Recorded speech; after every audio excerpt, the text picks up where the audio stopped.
Hello, for today's video, may client tayo from Jorge Pasar. Malapit lang po to sa Central Park. Ang ipapagawa ng ating client is Brazilian ribbon. Actually, ang client ko po is galing lang sa Facebook. We totally don't know each other, pero ayun, pinuntahan pa rin. Lang ako, tawag dito, nakiusap sa kaibigan ko na doon na lang sa kanila kasi bawal doon sa Central Park condominium talaga. Eto, papunta na ako sa bahay ng friend ko. Ewan ko kung gising pa ba yun o tulog pa ba or gising na. Titingnan natin. Okay, lakad-lakad lang. Yan. Yan pong mahabang building na yan. Yan po yung Central Park. Okay. Eto na. Ayun. Ayun. Ang ganda. Kakagising lang. Eto na po yung client natin. Binabad ko na siya sa rebonding. Tapos, eto na yung final na plancha. Final na po to kasi di ko na kanina. Nalobat kasi namatay yung cellphone ko. Yan. Alam nyo ba ang daldal ng client ko dito? At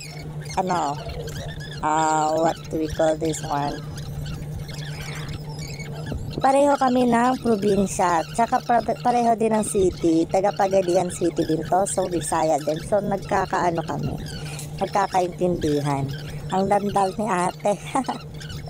So ayun, tawa lang kami ng tawa kasi nga ang daming kinakwento ni ate. Magkapareho lang kami ng city. Sa Kalasan sila, sa amin Kawit. So ayun, malapit lang yung kanila sa amin. Ayan, todo salita pa rin si ate. Ako naman, tango lang ng tango.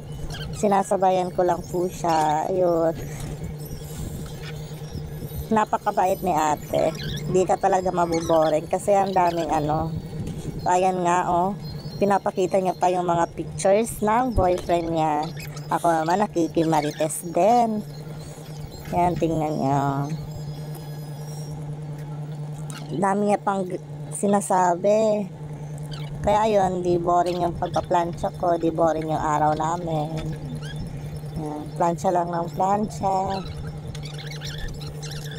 Dalawa pa lang plancha ginamit ko dyan para straight na straight talaga yung buhok ng ating client. Tapos medium heat lang kasi naka-Brazilian siya. Yan. Salita ng salita pa rin si ate.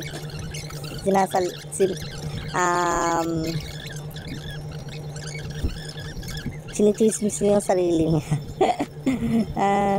Natatawa ko. Ang bait-bait din ni ate. May din siya. May mga motor siya na ginagawang joyride. Ayun. Napakagalante ni ate. Yan. Malapit na akong matapos.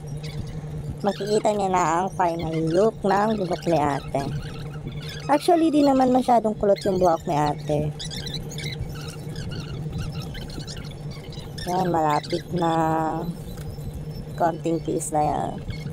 Pawis na ako dyan. Ang init-init dyan sa loob. Ayan. Nakita niyo pa yung pet ko. Ayan, malapit na. Uy, be, usog naman. Ang laki ng pet di makikita yung buhok ni ate. Ay. Ayan, yung final result. Diba? Ang ganda ng buhok ni ate. May kulay na yung buhok niya. Yan, shiny na shiny. Diba?